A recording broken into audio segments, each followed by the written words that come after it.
Class 12 physics chapter number 3 electricity and current. हमारा topic है बेटा। सबसे पहले थोड़ा सा इंट्रोडक्शन करेंगे। देखो, हमारा मकसद जो है वीडियो बनाने का वो ये नहीं है कि हम डिटेल में सब कुछ बताएं और बहुत सारा टाइम लें आपका।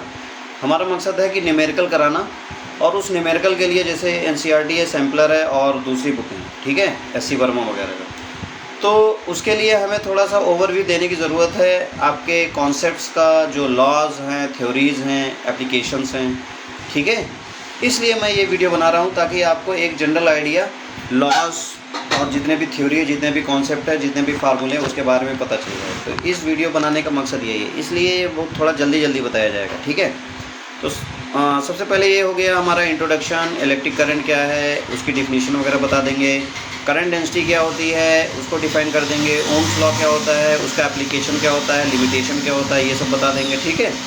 कहाँ कहाँ कैसे कैसे यूज़ किया जाएगा, क्वेश्चन में क्या क्या केस होंगे वो बता देंगे। उसके बाद बेटा हम बताएंगे रेजिस्टेंस एंड रेजिस्टिविटी।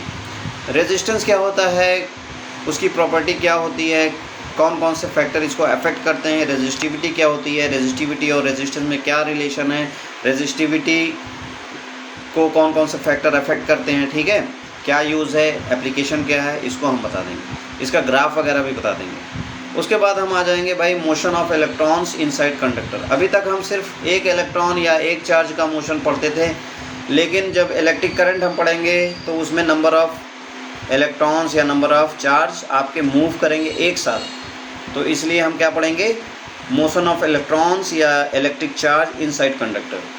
उसके बाद हम थोड़ा सा किरचॉफ लॉ पढ़ेंगे। किरचॉफ लॉ का एप्लीकेशन बहुत ज़्यादा होता है। जो इलेक्ट्रिक सर्किट होती है वो KVL और KCL दो इन्होंने लॉ दिया था, उसका एप्लीकेशन इलेक्ट्रिक सर्किट में करंट और वोल्टेज वगैरह निकालने के लिए काम आता है।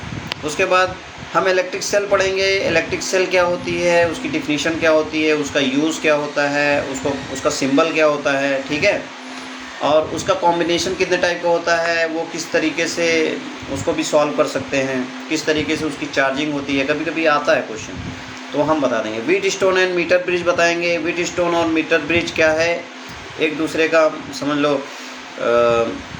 सब्स्टिट्यूट है। व्हीटस्टोन ब्रिज का जो प्रिंसिपल होता है मीटर ब्रिज में काम आता है, मीटर ब्रिज में उसका यूज़ किया जाता है। तो हम अननोन रेजिस्टेंस मीटर ब्रिज के हेल्प से निकाल लेते हैं, व्हीटस्टोन ब्रिज का जो प्रिंसिपल है उसका यूज़ करके, ठीक है। अब उसके बाद हम पढ़ेंगे इलेक्ट्रिक पोटेंशियोमीटर। ये आपके कोर्स में नहीं है, पहले था, तो उसको हम बहुत ज़्यादा उस पर वीडियो लंबी नहीं करना चाहते, इस पर उस पर कोई टॉपिक नहीं होगा। उसके बाद कन्वर्जन ऑफ गैल्वेनोमीटर। गैल्वेनोमीटर क्या होता है, गैल्वेनोमीटर का एप्लीकेशन क्या होता है, उसको किस तरीके से कन्वर्ट किया जा सकता है वोल्ट मीटर और एमीटर में, और उसकी सेंसिटिविटी वगैरह क्या होती है, ये भी हम आपको बताएंगे। मेरे ख्याल से सेंसिटिविटी चैप्टर नंबर 4 में है, नहीं होगा तो मैं बता दूंगा सेंसिटिविटी वगैरह। और उसके बाद आपका discharging charging of any circuits, तो वो क्या होगा वो बता देंगे। अब आ जाइए टॉपिक पे, इंट्रोडक्शन। जैसे हमने पढ़ा था कि भाई रेस्ट चार्ज की वजह से फील्ड, इलेक्ट्रिक फील्ड जनरेट होती है, और उस फील्ड की वजह से तरह तरह के और फिजिकल क्वांटिटी जनरेट होती थी। जैसे इलेक्ट्रोस्टैटिक फोर्स था, इलेक्ट्रोस्टैटिक पोटेंशियल था, इलेक्ट्रोस्टैटिक पोटेंशियल डिफरेंस था, उसके बाद और बहुत सारे टॉर्क वगैरह थे, ठीक है, और बहुत सारे सिस्टम भी थे। उसको सॉल्व करने के लिए गॉस वगैरह का लॉ लगाना पड़ता था। कैपेसिटेंस एक डिवाइस थी, इसी के हेल्प से, मतलब जो रेस्ट चार्ज की हेल्प से बनाया जाता है कैपेसिटर और कैपेसिटर। और उसमें भी बहुत सारी फिर कैपेसिटी की प्रॉपर्टी क्या होती है, उसका कॉम्बिनेशन क्या होता है, उसमें क्या क्या आप घटा बढ़ा सकते हैं, क्या क्या कर सकते हैं कैपेसिटेंस को बढ़ाने के लिए, घटाने के लिए, तो उसमें भी हमने पढ़ा था रेस्ट चार्ज की वजह से। लेकिन यहाँ पर हमारा चार्ज रेस्ट नहीं रहेगा, चार्ज मूविंग रहेगा। जब मूविंग चार्ज हो जाता है तो उसमें इफेक्ट भी अलग हो जाता है। मूविंग चार्ज से क्या जनरेट होता है बेटा, करंट जनरेट होता है, इलेक्ट्रिक करंट। तो अगर आपका चार्ज मूव करता है तो उसकी वजह से एक इलेक्ट्रिक करंट जनरेट होता है। इलेक्ट्रिक करंट की वजह से बहुत सारे इफेक्ट जनरेट होते हैं, जैसे मैकेनिकल टॉर्क, मैकेनिकल इफेक्ट बोलते हैं। जैसे फ़ैन वगैरह चल रहा है या कोई अल्टरनेटर चल रहा है, तो वो क्या होगा, टॉर्क के हेल्प से चलता है। उसको कौन प्रोड्यूस करेगा, इलेक्ट्रिक करंट प्रोड्यूस करता है, टॉर्क वगैरह, ठीक है। हीटिंग इफेक्ट होता है, कूलिंग इफेक्ट होता है। हीटिंग इफेक्ट जैसे आप टोस्टर वगैरह का यूज़ करते हो, गीज़र का और हीटर का, ये सब होता है ना, तो हीटिंग इफेक्ट। ओवन वगैरह भी आजकल चल गई है बहुत ज़्यादा, इलेक्ट्रिक ओवन है, इलेक्ट्रिक बहुत सारी चीज़ें हैं, चूल्हा है, ठीक है। तो उसे चलता है। उसके बाद कूलिंग इफेक्ट भी होती है, रेफ्रिजरेटर है, एसी है और बहुत सारे फ़ैन वगैरह होते हैं, वहाँ पर भी यूज़ किया जाता है। चिलर्स वगैरह काम वहाँ पर यूज़ किया जाता है कूलिंग इफेक्ट। हर जगह करंट का यूज़ है, करंट की वजह से सारी चीज़ें होती हैं। करंट की वजह से देखो ये सब इफेक्ट होते हैं और बहुत सारे होते होंगे और होते भी हैं, लेकिन हमने जो मतलब हमें याद था वो हमने लिख दिया। मैकेनिकल इफेक्ट है, हीटिंग इफेक्ट है, मैग्नेटिक इफेक्ट है, लाइटनिंग इफेक्ट है, साउंड इफेक्ट है, रेडिएशन भी आपका क्या होता है, करंट की वजह से भी होता है। ठीक है। इलेक्ट्रिसिटी चार्ज के मोशन से होता है। चार्ज अगर आपका एस्केलेटेड चार्ज है तो रेडिएशन जनरेट हो जाता है। अगर आपका चार्ज मूव कर रहा है, सिर्फ मूव नहीं कर रहा है, एक्सेलेरेशन भी है उसमें, तभी रेडिएशन होगा। ठीक है। अब आ जाइए थोड़ा सा डिफिनीशन के बारे में। हम जैसे जान रहे हैं कि बहुत ज़्यादा वीडियो लंबी नहीं करनी है, तो इलेक्ट्रिसिटी को डिफाइन करेंगे। Electricity is a form of energy, it can be utilize in our daily life और मेनी सेक्टर्स। डेली लाइफ में बहुत सारे सेक्टर्स हैं, हॉस्पिटल्स है, बैंक है, बहुत सारी इंडस्ट्रीज़ हैं, हर जगह यूज़ किया जाता है। तो इसका यूनिट क्या होता है बेटा, यूनिट होता है वैसे जो एसआई यूनिट होता है जूल होता है, लेकिन कॉमर्शियल यूनिट ज़्यादातर यूज़ किया जाता है। आपके सुने होंगे कि आपका इलेक्ट्रिसिटी बिल इतना है, तो वो कॉमर्शियल यूनिट बोलते हैं। उस बिल को क्या बोलते हैं, यूनिट। इतने यूनिट का आया, 5 यूनिट आया, 10 यूनिट आया, 200 यूनिट है, तो केजरीवाल वगैरह ने, बहुत सारी गवर्नमेंट होती है कि 200 आएगा तो आपको हम क्या कर देंगे, फ्री कर देंगे। तो 200 अगर आप 200 जला लिए 200 यूनिट, तो वो कहाँ से आता है, किलोवाट आवर। उसको कैलकुलेट करने का फार्मूला क्या होता है, किलोवाट आवर। ठीक है। किलोवाट आवर का जब मल्टीप्लिकेशन करेंगे, अगर 1 आ गया तो 1 यूनिट, 2 आ गया तो 2 यूनिट, इस तरीके से। ठीक है। उसको जूल में भी कन्वर्ट किया जा सकता है, 3.6 × 10 को 6 से मल्टीप्लिकेशन करके उसको जूल में भी कन्वर्ट किया जा सकता है। जैसे आपने चैप्टर नंबर क्लास 10th में पढ़ा था, चैप्टर 2 या 3 का पार्ट। ठीक है, फिजिक्स में। इलेक्ट्रिक करंट क्या होती है, आप डिफाइन कर देते हैं। इलेक्ट्रिक करंट को बहुत ईजिली डिफाइन किया जा सकता है कि rate of flow of charge. Rate जहाँ पर बात होती है रेट की, वो क्या हो जाता है, जैसे रेट की बात कर रहे हैं तो वो टाइम से डिवाइड की बात होती है।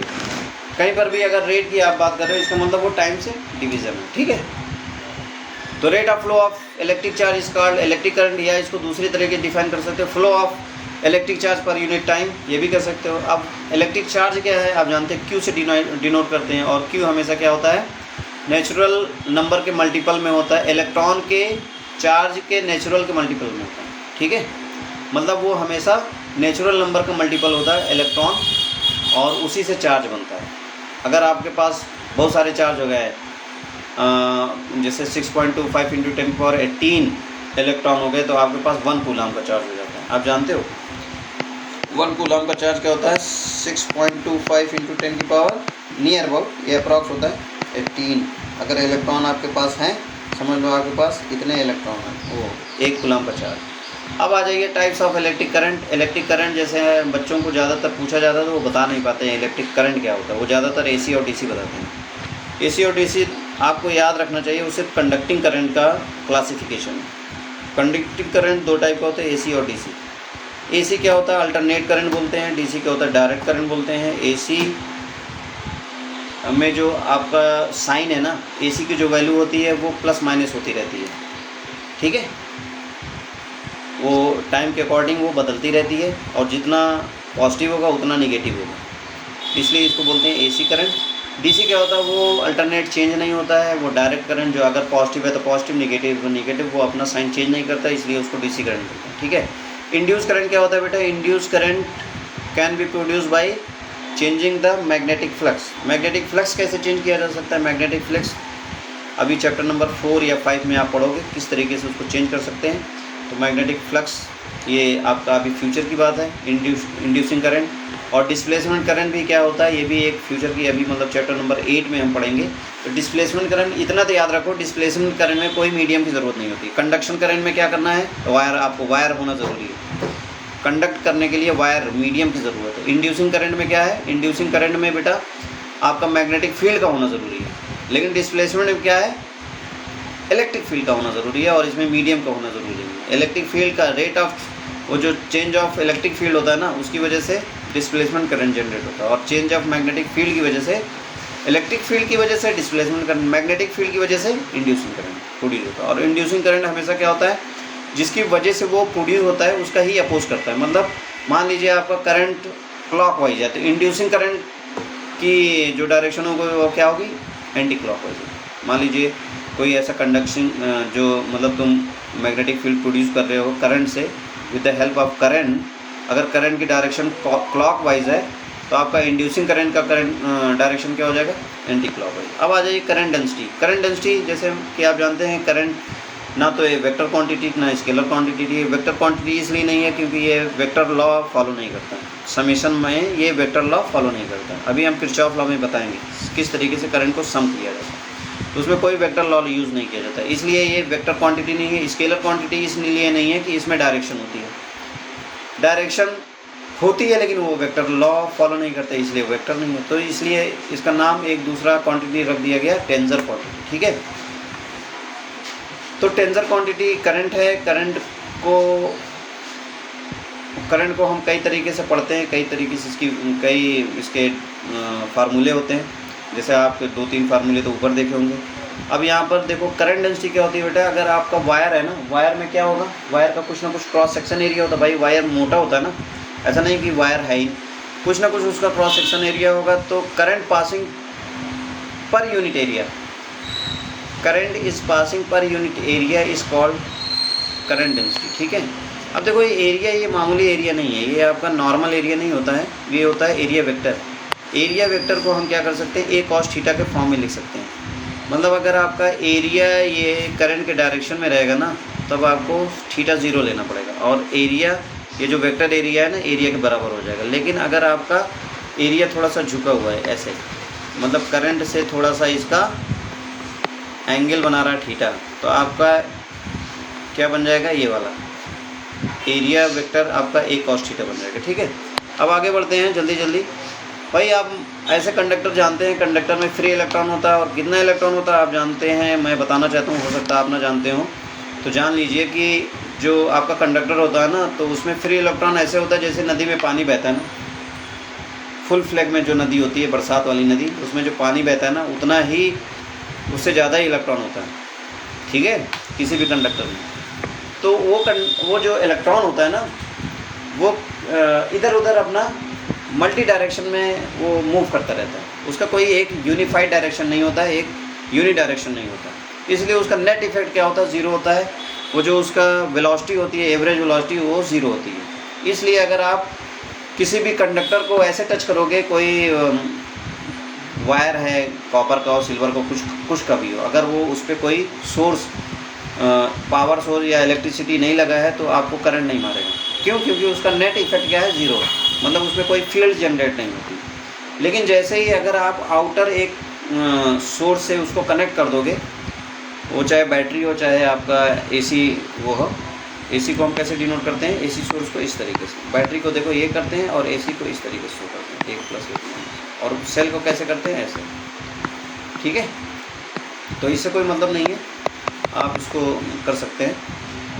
तो अगर हम बाहर कोई सोर्स लगा देंगे तो उसमें क्या हो जाएगा, आपके सारे इलेक्ट्रॉन को एक डायरेक्शन मिल जाएगी। सारे इलेक्ट्रॉन क्या होगा, उसको एक डायरेक्शन मिल जाएगी और उस डायरेक्शन में वो फ्लो। देखो इलेक्ट्रॉन हमेशा निगेटिव टर्मिनल से पॉजिटिव टर्मिनल को जाते हैं। जो आपका सेल होता है ना, उसके निगेटिव टर्मिनल से फ्लो होता है ऐसे। तो इलेक्ट्रॉन मूव करता है इधर, और जिधर इलेक्ट्रॉन मूव करता है उसके अपोजिट डायरेक्शन में आपका करंट मूव करता है, और करंट के ही डायरेक्शन में इलेक्ट्रिक फील्ड होती है। और इस इलेक्ट्रिक फील्ड की, आप जानते हैं, इलेक्ट्रिक फील्ड की वजह से इस पर फोर्स लगने लगता है। इसका मतलब वो जो इलेक्ट्रॉन होता है ना, वो एस्केलेट हो जाता है। क्या हो जाता है? एस्केलेट हो जाता है। जहाँ फोर्स लगता है वहाँ क्या होता है? एस्केलेशन आ जाता है। अब एस्केलेशन, अब अगर आप अब टच करोगे कंडक्टर को, तो अब वो फोर्स आपको फील करेगा, आपके हाथ में फील कराएगा और आपको झटका लगेगा, ठीक है।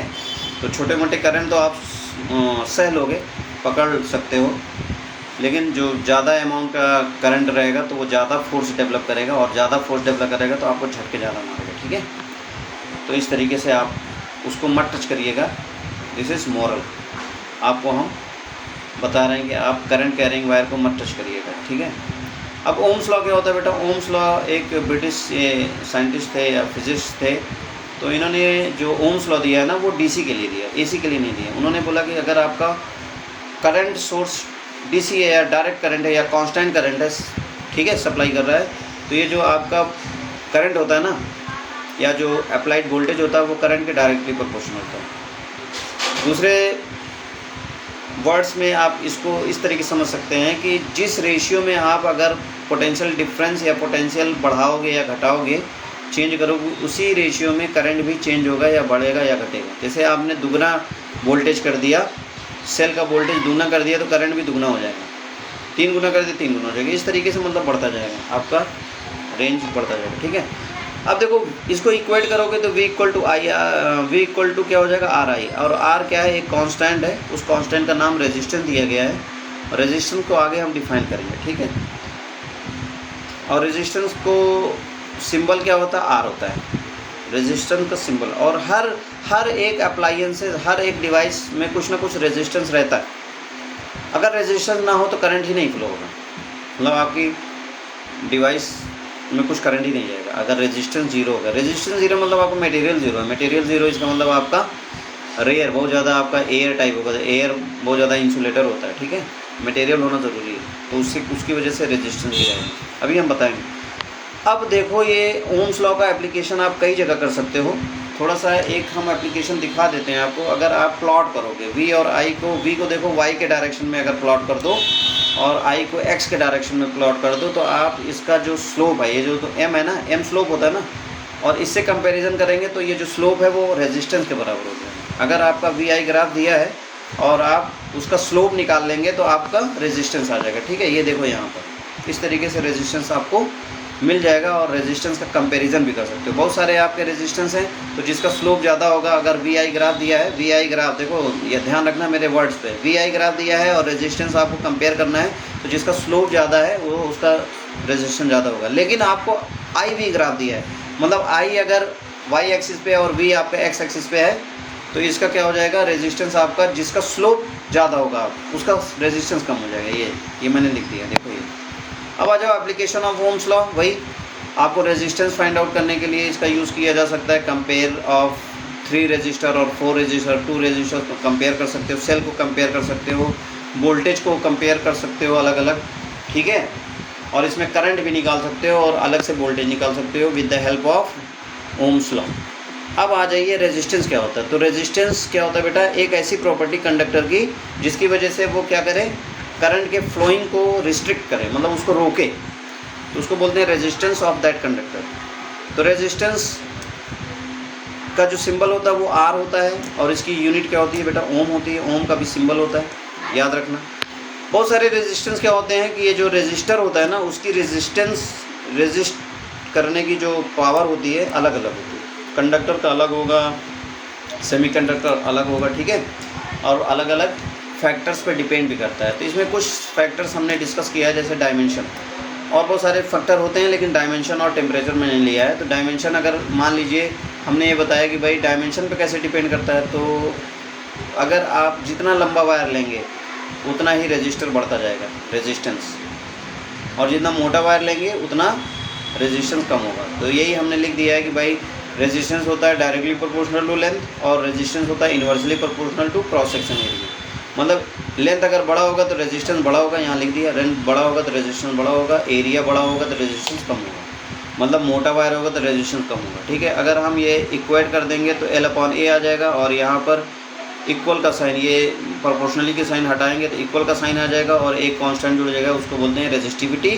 उसका दूसरा नाम है स्पेसिफिक रेजिस्टिविटी। ठीक है, और resistivity is very very important physical quantity, और ये एक तरीके से आपका स्केलर क्वांटिटी भी होती है। तो देखो इसमें बहुत सारे केस आते हैं, बहुत सारे आपके जो क्वेश्चन आएंगे ना, उसमें अलग अलग केस लगा के आपसे पूछा जाएगा।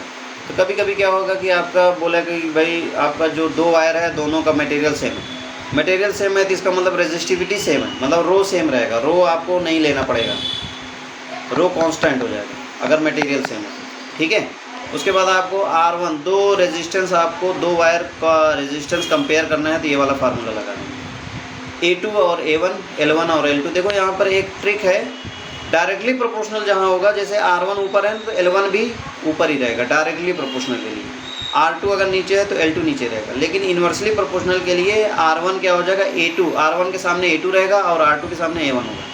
इसी तरीके से A1 A2 अगर सर्कुलर है तो यहाँ पर पाई R2 स्क्वायर और पाई R1 स्क्वायर हो जाएगा। पाई पाई कट जाएगा तो आपका R2/R1 का होल स्क्वायर इसको लिख सकते हो। उसके बाद दूसरा केस आएगा, कभी कभी मटेरियल भी सेम रहेगा, क्रॉस सेक्शन है मतलब उसकी मोटाई भी सेम रहेगी, तो आपको डायरेक्ट रेजिस्टेंस कंपेयर करना है तो आप रेजिस्टर या रेजिस्टेंस से कंपेयर कर सकते हैं इस तरीके से, ठीक है। उसके बाद तीसरा होगा कि कभी कभी आता है कि एक ही आपका वायर है, उसको स्ट्रेच करके उसको खींच खाच के आपने डबल कर दिया उसकी लेंथ, या उसको कंप्रेस करके आधा कर दिया, इस टाइप का क्वेश्चन आएगा। या कभी कभी होता है कि सिलेंड्रिकल शेप में था, उसको खींच के हमने वो बना दिया, क्या कहते हैं, दूसरे शेप में डाल दिया, मान लो उसको स्फेयर बना दिया।